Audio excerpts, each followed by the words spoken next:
Nos escribe José Antonio González desde Houston y nos dice, la gasolina en Houston cuesta $2.45 el galón. Al tipo de cambio hoy cuesta 9.9 pesos, o sea, 10 pesos el litro. Las refinerías mexicanas operan al 40%. ¿Por qué? Por falta de mantenimiento. Sí. Porque Pemex no tiene ni siquiera para pagarles a los proveedores. Entonces, claro, si las refinerías operan al 40%, pues hay que importar la gasolina. Y entonces, ¿para qué construyes dos bocas? Pues, exacto. Pero además hay más, ¿no? Es decir, importas gasolina legal, pero también hay mucha importación de gasolinas ilegales. ¿Por qué? Porque hay mucha gente que la está comprando en 10 y la vende aquí en 20. Pues el negocio es redondo. Así es. Y además el huachicol. El huachicoleo. El huachicol ya es con la gasolina importada. Claro, así es. ¿Cómo? Claro. Sí. Están importando gasolinas de los estados ilegal. Y la compran en 10, como dice González, y aquí la venden en 20, 22. Ilegal. La importas y después se la roban.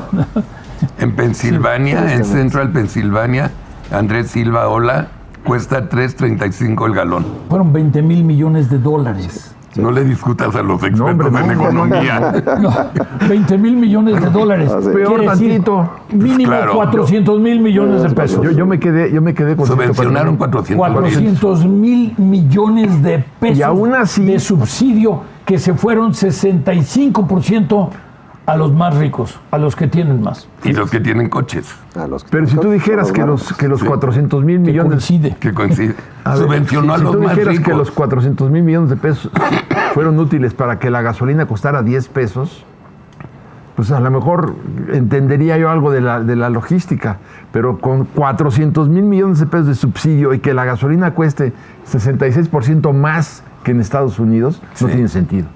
Entonces, ¿qué estamos haciendo con el dinero? Hay una explicación de por qué el año pasado el subsidio fue tan alto.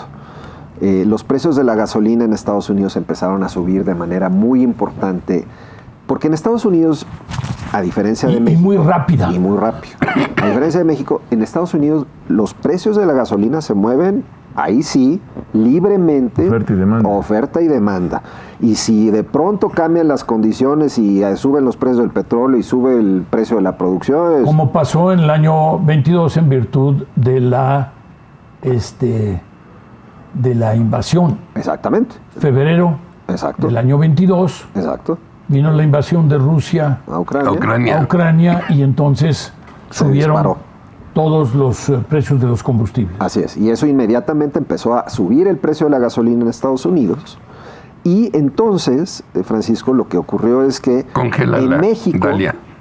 por una decisión del gobierno, dijo, no, yo no puedo, no sé si recuerdan una empresa de gasolina en México, cuando empezó a subir la gasolina en Estados Unidos, a las pocas semanas empezó a vender el litro de la gasolina en México en 28 pesos. Y inmediatamente después el gobierno federal le puso un coscorrón y le dijo, bájase los precios de la gasolina aunque te cuesten a ti 28. A cambio le dio un subsidio. Entonces, ¿qué pasó? En México no se permitió que subiera el precio. Muy bien, en ese momento nos gastamos 500 mil millones o 400 mil en los más ricos, como dice José Ángel. Un año después, ¿qué pasó en Estados Unidos? Los precios ya regresaron a su nivel, vamos a llamar, natural, más bajo, y en México ha ocurrido exactamente lo contrario.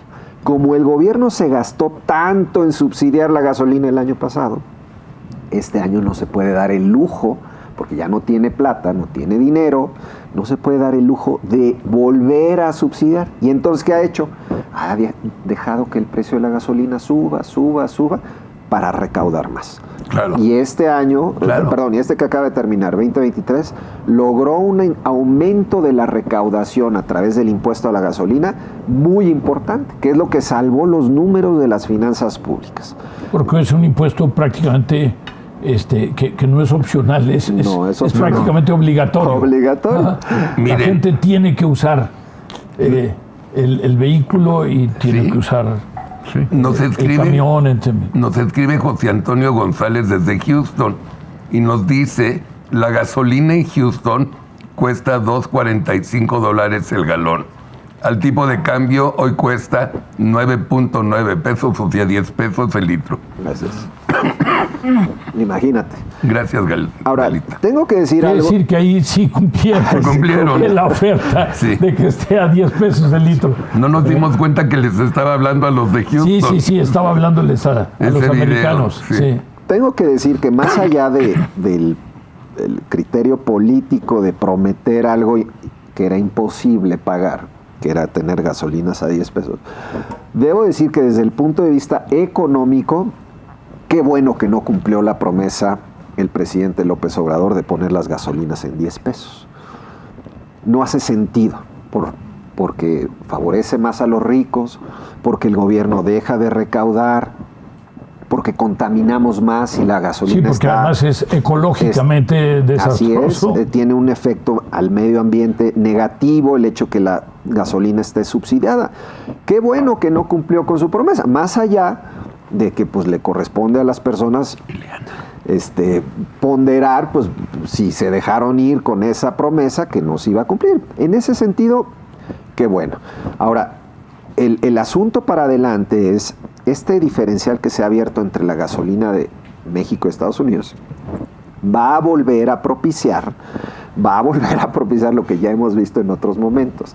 Es decir, la gasolina está más cara en México y entonces los mexicanos empiezan a cruzar la frontera para irse a Estados Unidos a cargar más y tiene una serie de repercusiones. ¿Por qué está más cara en México que en Estados Unidos? Porque los precios no se mueven libremente, porque los determina el gobierno, porque los impuestos son más altos en México y también porque importamos un porcentaje muy alto de las gasolinas que obliga a que traigamos gasolina de afuera, porque en México somos muy poco eficientes en la producción de gasolina. 80% de las gasolinas se importan. Exactamente. 80%. Y hay que traerla a México, a toda la República. ¿Pero qué pasó con las refinerías mexicanas? Las refinerías mexicanas operan al 40%. ¿Por qué? Por falta de mantenimiento. Sí. Porque Pemex no tiene ni siquiera para pagarles a los proveedores. Entonces, claro, si las refinerías operan al 40%, pues hay que importar la gasolina. Y junto entonces, con ¿para esto, qué construyes dos bocas? Pues exacto. Pero además hay más, ¿no? Es decir, importas gasolina legal, pero también hay mucha importación de gasolinas ilegales.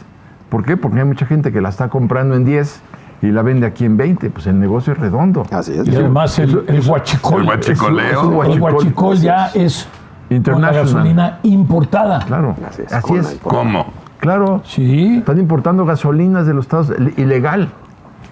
Y la compran en 10, como dice González, y aquí la venden en 20, 22. Ilegal. La importas y después se la roban. En Pensilvania, en Central Pensilvania, Andrés Silva, hola, cuesta $3.35 el galón. Un abrazo. Un poquito más caro. Sí, ahora es un poco más caro, y seguramente más porque hay además impuestos. Hay más impuestos. Pero ha habido otro problema adicional. Estas personas, estos delincuentes que están importando gasolina, que están importando gasolina ilegal de los Estados Unidos, la tienen que vender en algún lugar en México. Claro. Entonces llegan a alguna gasolinera y le dicen, esta gasolina es la que vas a vender, porque si no, nos han dicho que si no compras esta gasolina, se te puede incendiar tus instalaciones. La extorsión. Entonces están presionando a los gasolineros mexicanos a comprar gasolinas ilegales. Eso que tú describes es la intervención del crimen organizado. Sí. También el negocio de las gasolinas, porque ya habíamos denunciado aquí que estamos hablando del limón y estamos hablando de los aguacates, y estamos hablando del pollo y estamos hablando de los camarones, etcétera, pero ahora estamos hablando de la gasolina. Que ya no es crimen organizado, te diría, es crimen autorizado. Está mejor, ¿no? Sí, el hecho es que sucede. A pesar de que daña enormemente pero a ver, a la economía mexicana. Qué importante hubiera sido que le hubieran metido los recursos a las refinerías mexicanas que ya operan y las hubieran echado a andar, en lugar de que 40% no funcionen por falta de mantenimiento. Por todos lados es un error catastrófico desde un punto de vista financiero y comercial. A ver, déjenme cambiar de tema y ahora me refiero a un libro que escribió Paco, que se llama México Sediento, porque ya nos llegó el destino. Ya Ya nos alcanzó el destino. Es exacto. Aquí ya hay, inclusive, pues en alcaldías